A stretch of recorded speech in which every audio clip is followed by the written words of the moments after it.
Hello friend, आप सभी का आपके अपने यूट्यूब चैनल सुपर स्टडी 4 में वेलकम है। जैसा कि दोस्तों मैं UP RBNL technician grade 2 and ISRO technician B के लिए एक electronic mechanics and instrument mechanics के लिए इंपॉर्टेंट क्वेश्चन की सीरीज चला रहे हैं। दोस्तों उसी क्रम में आज मेरा 24 पार्ट है। यदि आपने 23 पार्ट नहीं देखे हैं तो आप मेरे चैनल की प्ले लिस्ट में जाके आप वहाँ से देख सकते हैं। इसके अलावा जो हमारे यूट्यूब चैनल पर आज पहली बार विजिट कर रहा है वो हमारे यूट्यूब चैनल को सब्सक्राइब करें, वीडियो को लाइक करें, ज़्यादा से ज़्यादा शेयर करें। दोस्तों ज़्यादा टाइम न लेते हुए डायरेक्ट आते हैं क्वेश्चन पे। तो आज का क्वेश्चन है हमारा, the colour of the light emitted by a LED depends on. ठीक है, तो एलईडी जो होती है हमारी लाइट इमिटिंग डायोड से बोलते हैं। ठीक है, तो एलईडी द्वारा निकाली गई रोशनी का रंग निर्भर करता है। जो हमारी एलईडी होती है जो कई रंगों में होती है, येलो, ब्लू, ग्रीन, लाल, पीली, किसी भी रंग में जो होती है, जो हमारे रंग, तो वो रंग किस कारण से निकलते हैं। तो ऑप्शन नंबर ए में है इट्स फॉरवर्ड बायस, उसके अग्र बायस होने के कारण, या उसके विपरीत झुकाव के कारण, या अग्रगामी करंट की मात्रा के कारण, या the type of semiconductor material, या अधिसूची पदार्थ का प्रकार। दोस्तों जो हमारे रंगों का मिश्रण होता है वो हमारे the type of semiconductor material, option number D पर निर्भर करता है। ठीक है, तो ऑप्शन नंबर डी सही होगा। इसी के हम में देखते हैं next question. Beach of the following है ये नेगेटिव रेजिस्टेंस रीजन। ठीक है, निम्न में से किसका ऋणात्मक प्रतिरोध होता है। बहुत इंपॉर्टेंट क्वेश्चन है दोस्तों, बहुत पूछा जाता है। टनल डायोड का, या स्टेप रिकवरी डायोड का, या साटकी डायोड का, या ऑप्टो कपलर का। तो इसमें ऑप्शन नंबर हमारा ए सही होगा। ठीक है, टनल डायोड का। ठीक है, option number a tunnel diode का रेजिस्टेंस निगेटिव होता है। ठीक है, इसी क्रम देखते हैं नेक्स्ट क्वेश्चन। इनमें से कौन सा यूनिपोलर डिवाइस है। इनमें से कौन सा यूनिपोलर डिवाइस है। PN junction, Zener diode, tunnel diode, या साटकी डायोड। दोस्तों हमारा जो साटकी डायोड होता है ये भी हमारा यूनिपोलर होता है। ठीक है, एक ही जंक्शन और यूनिपोलर होता है। ठीक है, तो ऑप्शन नंबर डी हमारा सही होगा, साटकी डायोड। ठीक है दोस्तों, आज हमने रखे हैं ये जो क्वेश्चन है हमारे, ये सेमीकंडक्टर डायोड से हैं। ठीक है, तो डायोड से मैक्सिमम जो क्वेश्चन बनते हैं, डायोड और अर्धचालक फिजिक्स या सेमीकंडक्टर फिजिक्स, जितने क्वेश्चन होते हैं आज सारे क्वेश्चन हमने इस वीडियो में रखे हैं। ठीक है, तो आज हमारा सेमीकंडक्टर फिजिक्स और डायोड ये दोनों कवर हो जाएगा। ठीक है, जो क्वेश्चन बचे रहेंगे उसे हम नेक्स्ट वीडियो में लेके आएंगे। तो आशा करते हैं वीडियो आपको पसंद आ रही होगी। ठीक है, तो इसी क्रम में देखते हैं अगला क्वेश्चन। जीनर ब्रेकडाउन होता है। जीनर ब्रेकडाउन कैसे होता है। Mostly in germanium junction, due to rupture of covalent bond, in lightly doped junction, या ड्यू टू थर्मली जनरेटेड। तो इसमें ऑप्शन नंबर बी सही होगा दोस्तों, कोवैलेंट बॉन्ड के अलगाव के कारण। जब कोवैलेंट बॉन्ड टूटते हैं तो मैंने बताया था, जब कोवैलेंट बॉन्ड टूटते हैं तो जब एक इलेक्ट्रॉन टूटता है तो मेरे साथ एक इलेक्ट्रॉन और एक होल लेके निकलता है। इसी तरह जब टूटता है तो मैक्सिमम टूटने लगते हैं, तो हीट जनरेट हो जाती है, हीट जनरेट होने से और टूटते हैं। तो इस प्रकार से एक ऐसा समय आता है कि जब डायोड की जो निश्चित वोल्टेज होती है उसे क्रॉस कर जाता है और ब्रेक डाउन हो जाता है। ठीक है, तो ऑप्शन नंबर बी हमारा सही होगा। इसी क्रम देखते हैं next question. The majority carrier in P type semiconductor is. P type semiconductor के मेजॉरिटी कैरियर क्या होता है। तो मैंने बताया था दोस्तों कल भी। तो पी टाइप में मेजॉरिटी कैरियर क्या होगा, होल्स होगा। ठीक है, पी टाइप में मेजॉरिटी कैरियर होल्स होगा, एन टाइप में मेजॉरिटी कैरियर इलेक्ट्रॉन होगा। इसी क्रम देखते हैं अगला question. A dot dot used as a rectifier. एक डॉट डॉट का प्रयोग रेक्टिफायर के रूप में होता है। डायोड का, ट्रांजिस्टर का, या रजिस्टर का, या कैपेसिटर का। तो दोस्तों जो हमारा डायोड होता है, डायोड एज ए रेक्टिफायर की तरह कार्य करता है। तो ऑप्शन नंबर हमारा ए सही होगा। इसी क्रम देखते हैं अगला question. In the forward region of the characteristic a diode appear as. विशेषताओं के अग्रगामी क्षेत्र में एक डायोड प्रस्तुत करता है। यदि कोई डायोड अगर फॉरवर्ड बायस में है तो क्या होगा, एन ऑफ स्विच की तरह कार्य करेगा, ए हाई रेजिस्टेंस की तरह कार्य करेगा, एक कैपेसिटर की तरह कार्य करेगा, एन ऑन स्विच की तरह, या एक ऑन स्विच की तरह कार्य करेगा। दोस्तों जब डायोड हमारा फॉरवर्ड बायस होता है तो मैंने इसके पहले बताया है, आज फिर से बताता हूँ। जब डायोड हमारा फॉरवर्ड बायस होता है मतलब सर्किट हमारी क्या होती है, शॉर्ट सर्किट होती है। जब सर्किट शॉर्ट होती है तो रजिस्टेंस उसका क्या होता है, बहुत कम होता है। तो इस कंडीशन में क्या होगी, सर्किट हमारी एक ऑन स्विच की तरह कार्य करती है। ठीक है, ऑन स्विच की तरह कार्य करती है हमारी जब डायोड फॉरवर्ड बायस होता है। जब डायोड हमारा रिवर्स बायस होगा तो ओपन सर्किट की तरह कार्य करती है। जब सर्किट हमारी ओपन हो जाती है तो रजिस्टेंस हमारा क्या हो जाता है, रजिस्टेंस हमारा इनफाइनाइट हो जाता है। इस चीज़ को आपको याद रखना है, ठीक है। मतलब जब डायोड रिवर्स बायस होगा तो एक ऑफ स्विच की तरह कार्य करेगा, ऑफ स्विच या ओपन स्विच की तरह, ठीक है। तो डायोड यहाँ पे ऑन है तो क्या करेगा, ये फॉरवर्ड बायस में है तो एक ऑन स्विच की तरह कार्य करेगा। तो ऑप्शन नंबर डी हमारा सही हो जाएगा, ठीक है। इसी क्रम देखते हैं अगला question. As compare to a germanium diode a silicon diode's reverse saturation current is, ठीक है। जर्मेनियम डायोड की तुलना में एक सिलिकॉन डायोड की रिवर्स करंट क्या होती है, ठीक है। तो हम पहले बता दें दोस्तों, जर्मेनियम की जो हमारी रिवर्स करंट होती है वो माइक्रो एम्पियर में होती है, सिलिकॉन की जो होती है नैनो एम्पियर में होती है। तो यहाँ जो क्वेश्चन पूछ रहा है तो उसमें क्या होगा दोस्तों, ऑप्शन नंबर इसका 20 सही होगा, ठीक है। क्योंकि जर्मेनियम की अधिक होती है और सिलिकॉन की कम होती है। तो ये पूछ रहा है कि सिलिकॉन की क्या होगी जर्मेनियम की अपेक्षा, तो सिलिकॉन की जर्मेनियम की अपेक्षा क्या होगी, कम होगी, लोअर होगी, ठीक है। तो ऑप्शन नंबर बी हमारा सही होगा। इसी क्रम देखते हैं अगला question. The voltage output of A bridge rectifier is a, किसी ब्रिज रेक्टिफायर का वोल्टेज आउटपुट होता है। तो जो हमारा ब्रिज रेक्टिफायर होता है तो जो हमारी जो आउटपुट वोल्टेज मिलती है क्या मिलती है, एक फुल वेव सिग्नल मिलता है, ठीक है। ये होती है हमारी ब्रिज रेक्टिफायर की आउटपुट। तो ऑप्शन नंबर बी हमारा सही होगा। इसी क्रम देखते हैं अगला question. The varactor is usually, जो बैरेक्टर होता है, बैरेक्टर डायोड जो होता है हमारा, वो समानता कैसे कार्य करता है, फॉरवर्ड बायस में काम करता है, रिवर्स बायस में काम करता है, या अनबायस्ड काम करता है, या operated in the break down region. दोस्तों जो हमारा बैरेक्टर डायोड होता है एज ये रिवर्स बायस कार्य करता है, ठीक है। तो ऑप्शन नंबर बी हमारा सही होगा। तो बैरेक्टर डायोड सिंबल बना देता हूँ, ये होता है हमारा बैरेक्टर डायोड, ठीक है। ये कैसे कार्य करता है, एज ए रिवर्स बायस कार्य करता है। तो ऑप्शन नंबर बी हमारा सही होगा। इसी क्रम में देखते हैं next. Peak value being the same which of the following will have the highest RMS value, शीर्ष मान समान होने पर निम्न में से किसका आरएमएस हाईएस्ट होता है। आरएमएस वैल्यू की बात कर रहा है, साइन वेव में या हाफ वेव में, ठीक है। Half wave rectified sine wave, या ट्रेंगुलर वेव में, या स्क्वायर वेव में। दोस्तों जो हमारा स्क्वायर वेव होता है उसमें जो VRMS होता है हमारा, वो मैक्सिमम वोल्टेज VM के इक्वल होता है, ठीक है। तो हमारा क्या होता है उसमें, वो स्क्वायर वेव होता है। तो ऑप्शन नंबर डी हमारा सही होगा। इस चीज़ को आपको याद रखना है, स्क्वायर वेव, इसका फॉर्म फैक्टर और पीक फैक्टर भी एक एक होता है, ठीक है। तो बहुत इंपॉर्टेंट है, पूछता है एग्जाम में, इस चीज़ को आपको याद रखना। फॉर्म फैक्टर KF और पीक फैक्टर KP, इन दोनों का मान 1 भी होता है, ठीक है, स्क्वायर वेव में। तो इसीलिए होता है क्योंकि इनका मैक्सिमम वैल्यू और आरएमएस वैल्यू दोनों क्या होती हैं, सेम होती हैं। तो इसी क्रम में देखते हैं अगला क्वेश्चन।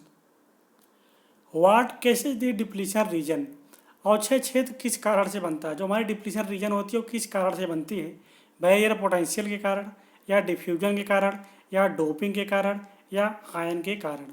तो हम जानते हैं दोस्तों जो हमारी बैरियर बनती है, ठीक है, अगर हम पी ओ एन को पास पास रखते हैं, ठीक है, ये P है हमारा एन है, जब दो PN जंक्शन को पास में रखते हैं तो आपस में क्या करते हैं, डिफ्यूजन करते हैं। तो आपस में डिफ्यूजन करते हैं तो एक समय ऐसा आ जाता है कि ना इधर का होल्स ना इधर का इलेक्ट्रॉन, ना इधर जाता है ना इधर जाता है, बीच में क्या बन जाती है, एक लेयर बन जाती है। जो ये लेयर बन जाती है इसी लेयर को हम कहते हैं डिप्लीशन लेयर। डिप्लीशन लेयर कैसे बनती है, ये डिफ्यूजन के कारण बनती है। जब इलेक्ट्रॉन होल को डिफ्यूज करता है तो धीरे धीरे एक लेयर ऐसी बन जाती है, ठीक है। तो किसके कारण होता है, डिफ्यूजन के कारण होता है। तो ऑप्शन नंबर बी हमारा सही होगा, ठीक है। इसी क्रम देखते हैं अगला question. A PN junction depict a closed switch when it, जब एक PN जंक्शन बंद स्विच की तरह कार्य करता है तब क्या होगा, इज रिवर्स बायस, या can not overcome it's barrier potential, has a wide depletion region, इसका एक विस्तृत अवक्षय क्षेत्र हो, या ऑप्शन नंबर डी दिया है इसका निम्न जंक्शन प्रतिरोध होता है। तो हमने इसके पहले भी बताया था यदि PN जंक्शन क्या होता है, हमारा डायोड तो होता है। जब PN जंक्शन एक हमारा बंद स्विच की तरह कार्य करता है, क्लोज स्विच की तरह कार्य करता है, तो क्या होता है, हमने बताया था ना, रजिस्टेंस एकदम क्या होता है, रजिस्टेंस एकदम लो होता है। लेकिन वही अगर ओपन सर्किट की तरह कार्य करता है तो रजिस्टेंस क्या होता है, इनफाइनाइट होता है, ठीक है। तो ऑप्शन नंबर डी हमारा सही होगा। इसका निम्न जंक्शन प्रतिरोध होगा। ठीक है, तो ऑप्शन नंबर डी हमारा सही होगा। इसी क्रम देखते हैं अगला question. When is a PN junction formed. ठीक है, पीएन जंक्शन कब बनता है? ऑप्शन नंबर ए में है in a large reverse bias region, विस्तृत उत्क्रम अवनत क्षेत्र में, या इन ए डिप्लीशन रीजन, औछे क्षेत्र में, या whenever there is formed voltage drop, या ऑप्शन नंबर डी में है the point at which two opposite dope material come together. ठीक है, उस बिंदु पर जब दो विपरीत डोप पदार्थ एक साथ आ जाएं। तो ऑप्शन नंबर डी हमारा सही होगा। ठीक है, जंक्शन उसी केस में बनते हैं। ये जो हमारा जंक्शन बनते हैं पी और एन, जब दो डोपित पदार्थ को जब रखा जाता है मटेरियल को, तो ये हमारा क्या बन जाता है? जंक्शन। तो हमारा जंक्शन क्या हो जाएगा? Junction J1। ठीक है, इसी प्रकार से अगर एक और रख दिया जाए तो जंक्शन J2।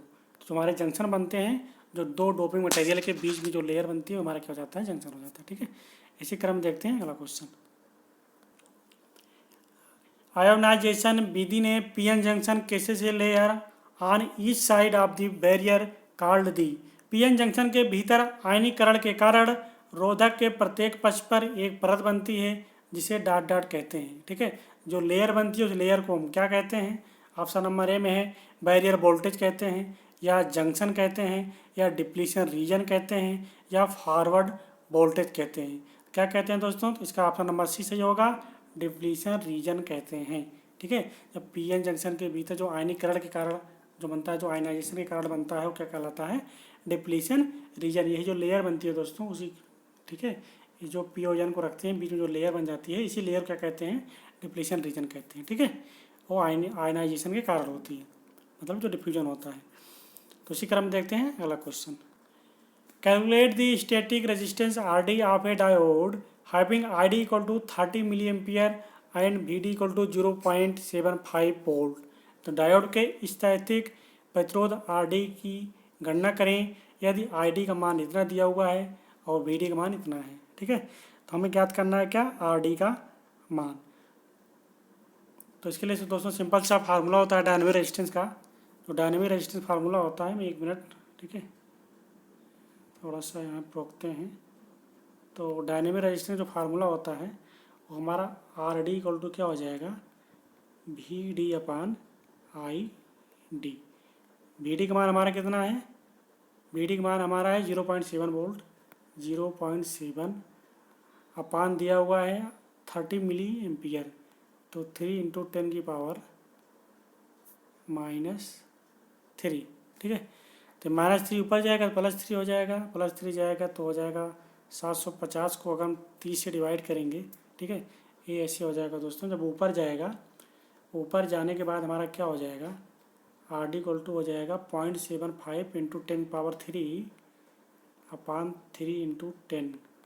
तो 10 पावर 2 से 10 पावर 2 मतलब एक चला जाएगा, यहाँ 10 पावर 2 बच जाएगा। 10 पावर 2 को मल्टीप्लाई करेंगे तो यहाँ ओनली कितना बच जाएगा? 75। ये पॉइंट भी हट जाएगा, ओनली 75 बच जाएगा। जब 75 बच जाएगा तो हम 3 से क्या करेंगे? डिवाइड कर देंगे, तो यहाँ क्या बच जाएगा?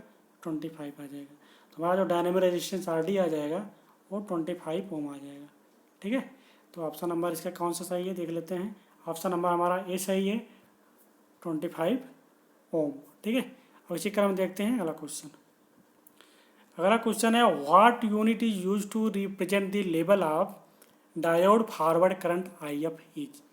ठीक है, अग्रेसित धारा प्रवाह डायोड आई एफ के स्तर को दर्शाने के लिए इकाई क्या है? ठीक है, तुम्हारा जो फॉरवर्ड करंट होती है क्या होती है दोस्तों? पिको एम्पियर में होगी, नैनो एम्पियर में होगी, या माइक्रो एम्पियर में होगी, या मिली एम्पियर में होगी। तो जो डायोड की हमारी फॉरवर्ड करंट होती है क्या होती है? मिली एम्पियर में होती है। तो ऑप्शन नंबर डी हमारा सही होगा। लेकिन अगर सिलिकॉन की लीकेज करंट की बात करता तो नैनो एम्पियर होता, ये सिलिकॉन के लिए है। ठीक है, यदि हमारा जर्मेनियम के लिए पूछता लीकेज करंट तो माइक्रो एम्पियर में होती है, ये ऑप्शन नंबर सी होगा। ठीक है, लेकिन यहाँ डायोड की फॉरवर्ड करंट पूछता है, डायोड की फॉरवर्ड करंट हमारी क्या होती है? मिली एम्पियर में होती है। ठीक है, तो ऑप्शन नंबर डी हमारा सही होगा। इसी क्रम देखते हैं अगला question. What is the register value of an ideal diode in the region of conduction. चालन क्षेत्र में आदर्श डायोड का प्रतिरोध मान क्या होगा? ठीक है, अगर कोई आइडियल डायोड है वो कंडक्शन में है तो उसकी रजिस्टेंस पूछ रहा है क्या होगा। जब कोई डायोड होगा कंडक्शन में होगा तो क्या होगा, वो एज ए शॉर्ट स्विच की तरह कार्य करेगा। ठीक है, जब शॉर्ट स्विच होगी, स्विच शॉर्ट होगी तो रजिस्टेंस क्या होगा, 0 होगा। तो ऑप्शन नंबर हमारा क्या होगा, ए ऑप्शन सही हो जाएगा। ठीक है, तो इसी क्रम देखते हैं नेक्स्ट क्वेश्चन। नेक्स्ट क्वेश्चन है हमारा, the PN junction diode is. PN junction एक डॉट डॉट यंत्र डायोड है। क्या है, पैसिव डिवाइस है, वैक्यूम डिवाइस है, यूनिलिटरल डिवाइस है या बाईलिटरल डिवाइस है। तो पीएन जंक्शन दोस्तों हमारा क्या होता है, यूनिलिटरल डिवाइस होता है। ऑप्शन नंबर सी हमारा सही होगा। ठीक है, इसी क्रम देखते हैं नेक्स्ट क्वेश्चन। नेक्स्ट क्वेश्चन है हमारा, the rectifier instrument is not free from. ठीक है, तो रेक्टिफायर यंत्र किस से मुक्त नहीं होता, टेम्परेचर एरर से। ठीक है, टेम्परेचर एरर से या वेव शेप एरर से या फ्रीक्वेंसी एरर से या temperature wave shape and frequency error से।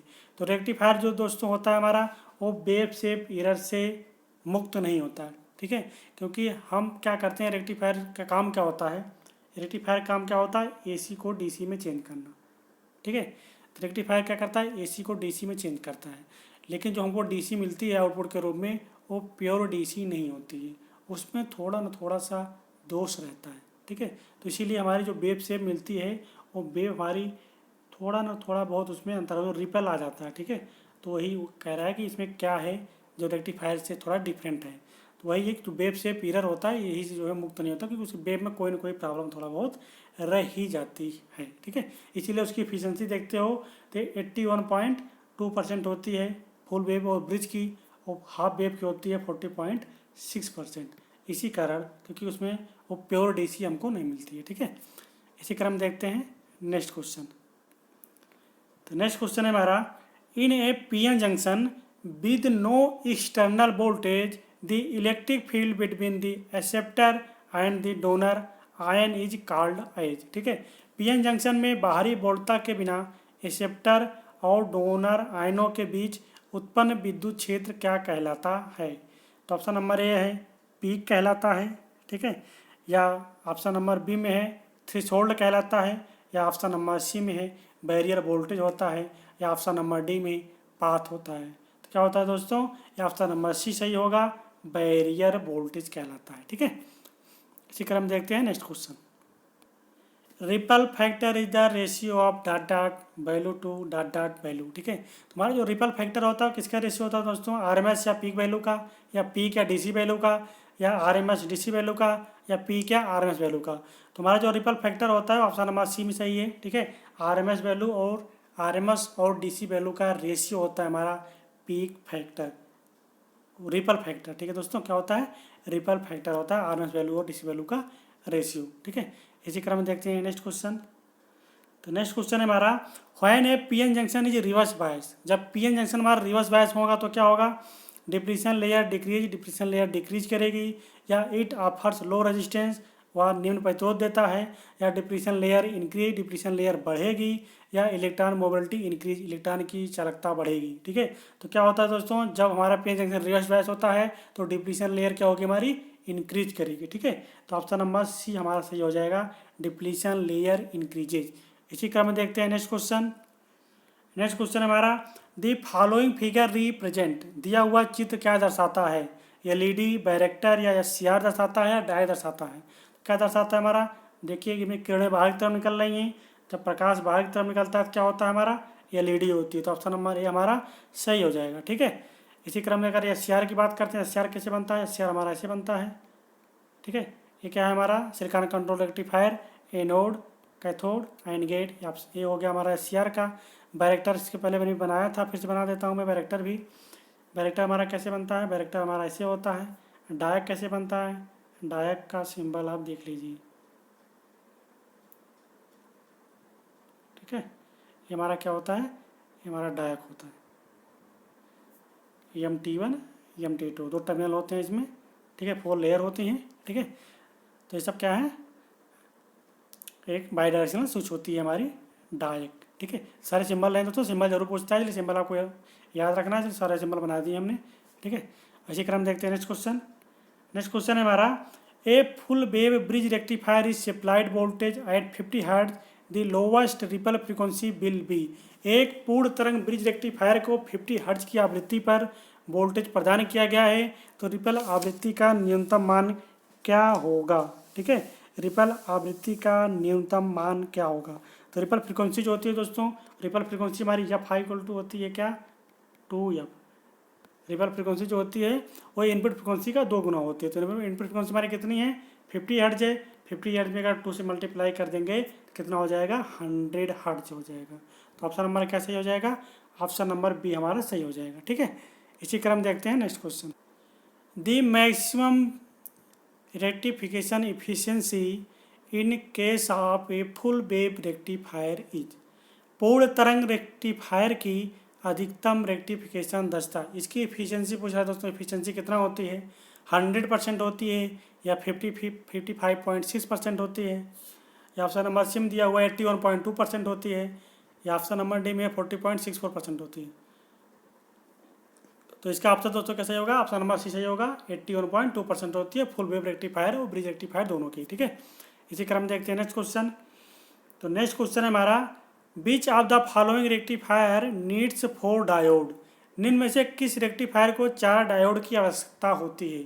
दोस्तों आज मैंने जो क्वेश्चन रखे हैं बहुत इंपॉर्टेंट क्वेश्चन है, इसमें से आपको 4 से 6 क्वेश्चन जरूर मिलेंगे यूपीआरबीएल में। ठीक है, सिंपल क्वेश्चन है, सिंपल क्वेश्चन ही पूछता है एग्जामिनर। ठीक है, आप ये मत देखिए कि यूपीआरबीएल जे में पूछा गया है। ठीक है, जे आप मत देखिए, आप देखिए कि जो बेसिक क्वेश्चन होते हैं ना वो आपको जे में पूछेंगे, ITI में पूछेगा, यही आपका टेक्नीशियन ग्रेड 2 हो या कोई अदर एग्जाम हो।